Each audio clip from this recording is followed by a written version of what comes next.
Machilipatnam NH 65 పక్కన కేవలం 13,000కే గజం. Sunny sands gated Vilas KBP developers. ఇప్పుడు ఒకటికి 2 సార్లు కవిత గారి పేరు వాడారు మీరు. ఏంటి వెనకేమన్నా కవిత గారు హస్తం ఉందా? గువ్వల బాలరాజు గారు గువ్వల బాలరాజ్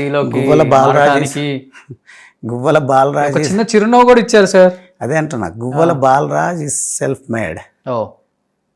స్వతంత్రంగా స్వయంగా ఎదిగొచ్చినటువంటి వాడిని. మా అమ్మ నాన్న కూలి పని చేసినా ఏ రోజు మీరు ఫలానా చదువుకోవాలి బిడ్డ అని చెప్పలేదు. ఏ రోజు నన్ను రాజకీయాల్లోకి వెళ్ళాలి అని చెప్పలేదు, వద్దని చెప్పలేదు. మా వాడు ఏం నిర్ణయం తీసుకున్నా మాకంటే ఎక్కువ ప్రజా కోణంలో ఆలోచిస్తాడు అని నన్ను వారు స్వేచ్ఛగా వదిలేశారు. చదువుకోకపోవచ్చు, విద్య లేకపోవచ్చు, కానీ వారికి పరిజ్ఞానం ఉంది, నా పైన విశ్వాసం ఉంది, వదిలేసిండ్రు. ఎందుకు నియోజకవర్గం పేరెత్తినప్పుడు, లేకపోతే కేసీఆర్ గారి పేరెత్తినప్పుడు, లేకపోతే అచ్చంపేటని పూర్తిగా మార్చగలిగాను, అంత హార్డ్ వర్క్ చేశాను నేను అని చెప్పే క్రమంలో తెలియకుండా మీ కడుపులో బాధ కొంచెం మాటల రూపంలో కూడా బయటకు వస్తుంది. నిజం. అది ఏడ్చిన సందర్భం ఉందా? పార్టీ మారక ముందు ఎన్నిసార్లు ఏడ్చి ఉంటారు?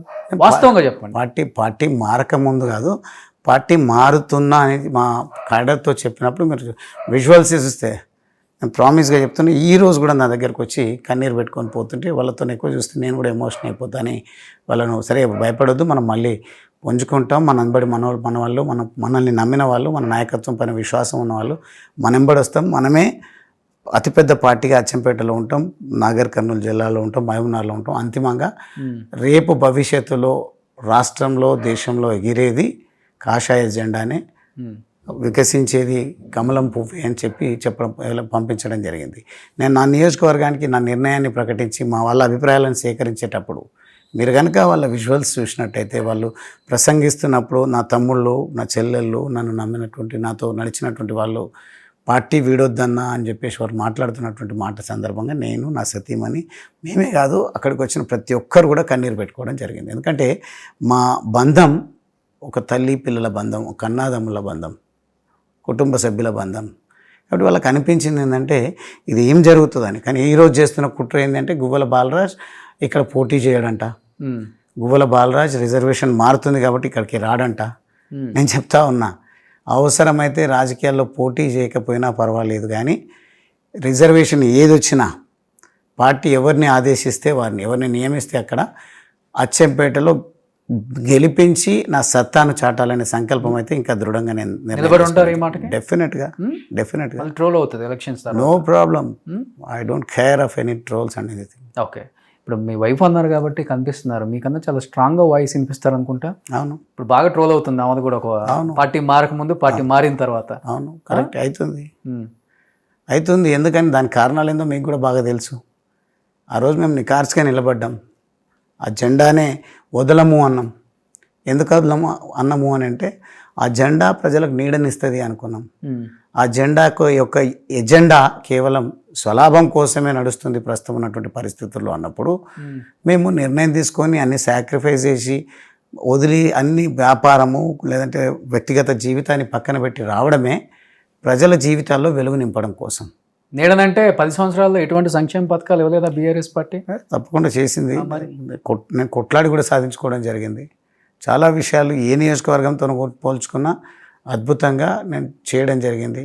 అచ్చంపేట అంటే ఎవరు గుర్తింపు లేనటువంటి సందర్భంలో అచ్చంపేట అంటే గువ్వల బాలరాజ్ అంటే అచ్చంపేట అనే గుర్తింపు తీసుకురావడానికి కారణం నేను చేసినటువంటి అభివృద్ధి. కానీ నేను అనుకున్నటువంటి ప్రతి సెంటు గుంటకు సాగునీరు అందిస్తా అని చెప్పినటువంటి నా వాగ్దానంలో 60-70 వేల ఎకరాలకు మాత్రమే నేను సాగునీరు అందించడం జరిగింది. ఇంకా దాదాపుగా 90,000 ఎకరాలకు సాగునీరు అందించడానికి నేను ప్రాజెక్టును మంజూరు చేయించి అధికారుల వెంటబడి ఫాలోఅప్ చేసి సెక్షన్ వరకు కూడా నేను వెళ్ళి వాళ్ళతో ఎక్కడైతే నిర్లక్ష్యం జరిగితే అది అధికారి చిన్నోడైనా పెద్దోడైనా గద్దించి పని చేయిస్తే దాని విషయంలో నా పైన ఒక ముద్ర వేసి కోపం ఎక్కువ, అధికారులను కూడా లెక్క చేయడు, ఐఏఎస్లను కూడా అట్లనే అంటాడు, ఈఎన్సీతో కూడా ఇదే రకంగా మాట్లాడుతున్నాడు. నేను వైఖరిలో మార్పు రాదు అని నా క్యారెక్టర్ను అసాసినేట్ చేసేటువంటి ప్రయత్నం మా లోపల ఉన్నటువంటి మా పెద్దలు చేసినప్పుడు నిజంగా ఆవేదన ఖచ్చితంగా చెందాలి. డెఫినెట్గా ఆగ్రహం అనండి మీరు దాన్ని, నేను అనేది ధర్మాగ్రహం. ధర్మాగ్రహం కోసం కొట్టిన సందర్భాలు ఉన్నాయా? నేను కొట్టినట్టు ఎవరన్నా చూపిస్తే, నేను కొట్టింది ఒక శాసనసభ్యుడిని తప్ప ఎక్కడనైనా ఎవరినైనా కొట్టినట్టు చూయిస్తే దేనికైనా సిద్ధం. ఎందుకని మరి మీ ఇంట్లోకి మొబైల్స్ ఎలా ఉండవు అంట, మొబైల్ అక్కడ డిపాజిట్ చేసి రావాలి? చాలా నేను చదువుకున్నా కదా కావాలని. మీరు చేసేది మంచి కదా, రికార్డ్ చేస్తే చేసుకోండి, ఏమవుతుంది? నా అటెన్షన్ డైవర్ట్ మంచి పనేగా చేసేది. 100% స్ట్రాటజీ ఉంటుంది కదా. మంచి పని చేసినా అని ఎవడో బయటోడు వచ్చి మా ఇంట్లో కూర్చుంటే నా ఇంటి అంతర్గత అంశాలలో డిపాజిట్ చేయమని అడగలేదు. మీకు నిజంగా మీ క్యారెక్టర్ అదైతే డెఫినెట్గా చెప్పేవాడు. మీ పైన నాకు నమ్మకం ఉంది, మీకు ఎంతో కొంత రెప్యుటేషన్ ఉంది సమాజంలో. రోషన్ అంటే చాలా ఈగర్గా మీ ఇంటర్వ్యూస్ చూస్తూ ఉంటారు, మీ ఎట్లా మోడరేట్ చేస్తారు అనేది కూడా అందరికి తెలుసు. కాబట్టి మీ పైన నాకు అటు ఉన్నాయి. అందరిపైన ఒకే అభిప్రాయం ఎట్లుంటుంది. తర్వాత నా అనుమతి తీసుకొని మీరు నా దగ్గరకు వచ్చారు. వచ్చినప్పుడు మిమ్మల్ని శంకించడము, మీరు వచ్చిన పర్పస్ కూడా నాకు తెలుసు. మేము ఒక పర్పస్లో సమావేశం పెట్టుకున్నా, మేము ఇంట్లో కుటుంబ సభ్యుల్లాగా మాట్లాడుకుంటున్నా, చీడ పురుగులు వచ్చినప్పుడు మేము ఒకవేళ నిజంగా వెళ్ళిపోతే మంచిది, వెళ్ళిపోకుంటే ఫోన్స్ అయితే డిపాజిట్ చేయండి. చాలా జరిగినాయి కదా. అంతెందుకు, మీరు ఇప్పుడు చూసిండ్రు కదా బీజేపీ పార్టీలోకి వెళ్తున్నా అని చెప్పేసి రికార్డ్ చేసి పంపించారు. నేను కాంగ్రెస్ల పార్టీలో కూడా వెళ్ళొచ్చి నాకు అక్కడ నుంచి ఆహ్వానం ఉంది అని చెప్పి మాట్లాడుతున్నారు అనేది చెప్పిన. అది మళ్ళీ వాటి సీఎం స్థాయి కంటే పెద్దోళ్ళు చేసిండ్రు. నాకు పెద్దోళ్ళంటే ఇంకెవరు? ఎవరైనా ఉండొచ్చు. రాష్ట్రానికి పెద్ద ఆయన, రాష్ట్రానికి పెద్ద ఎవరు పార్టీని నియమిస్తే అయినాడు. పార్టీ అంటే కేంద్రంలో ఉంటుంది, ఢిల్లీలో ఉంటుంది కాంగ్రెస్ పార్టీకి అధిష్టానం. రాహుల్ గాంధీ అక్కడి నుంచి ఆ స్థాయిని పేరు రివీల్ చేయొద్దు కదా. నేను ఇప్పుడు పాపం ఇప్పటికే వాళ్ళతో మాట్లాడినా, కన్విన్స్ చేసినా, అడిగినా రానప్పుడు వాళ్ళ గురించి మాట్లాడడం అనేది నా సభ్యత కాదు. అది నాకు నమ్మితే నమ్మడి, లేకుంటే నేను మిమ్మల్ని నమ్మించాల్సిన పని లేదు నాకు. నేను 20 సంవత్సరాల పాటు రాజకీయాల్లో ఉన్నప్పుడు ఇంత మీరు నా దగ్గరికి రావడానికి కూడా ఎంతో కొంత నాకు రెప్యుటేషన్ ఉంది కదా. డెఫినెట్గా ఉంటుంది. కాబట్టి నా రెప్యుటేషన్ బట్టి, లేకుంటే నేను అవసరం అని భావించి వారు పిలిచిండ్రు. వారి పేరు బయట పెట్టడం వల్ల మా గ్రూపులకు, ఆల్రెడీ గ్రూపులతో తన్నుకు వస్తుంది కాంగ్రెస్ పార్టీ.